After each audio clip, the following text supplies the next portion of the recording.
U turn చేసుకుంటున్న బండల లారీని ఓ ప్రైవేట్ ట్రావెల్ బస్సు మరో ప్రైవేట్ ట్రావెల్స్ బస్సు ఢీకొన్న ఘటన జోగులాంబ గద్వాల్ జిల్లా పుల్లూరు టోల్ ప్లాజా దగ్గర జరిగింది. దానికి సంబంధించిన బ్రేకింగ్ న్యూస్ చూస్తున్నాం.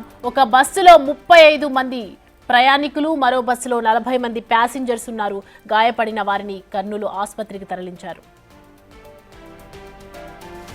ఈ అంశానికి సంబంధించి మరిన్ని అప్డేట్స్ మా ప్రతినిధి శంకర్ అందిస్తారు. శంకర్, ప్రస్తుతం అక్కడ సిచ్యువేషన్ ఏ విధంగా ఉంది? సౌమ్య, జోగులాంబ గద్వాల జిల్లా ఉండవల్లి మండలం పుల్లూరు చెక్ పోస్ట్ దగ్గర రోడ్డు ప్రమాదం చోటు చేసుకుంది. బండల లోడ్తో వెళ్తున్నటువంటి లారీని ఒక ప్రైవేట్ ట్రావెల్స్ బస్సు వెనుక నుంచి ఢీకొట్టడంతో దాని వెనకాల వస్తున్న ఇంకో బస్సు ఆ ట్రావెల్ బస్సును కూడా ఢీకొట్టడంతో ఒక్కసారిగా 2 బస్సులు ప్రమాదానికి గురి అయ్యాయి. మొత్తంగా హైదరాబాద్ నుంచి కడప వెళ్తున్నటువంటి ట్రావెల్స్ బస్సులో 35 మంది ప్రయాణికులు ప్రయాణిస్తుండగా, హైదరాబాద్ నుంచి తిరుపతి వెళ్తున్న కావేరీ ట్రావెల్స్ బస్సులో 40 మంది ప్రయాణికులు ప్రయాణం చేస్తున్నారు. ఇదే క్రమంలో 2 బస్సుల్లో ఉన్న వారికి కూడా గాయాలయ్యాయి.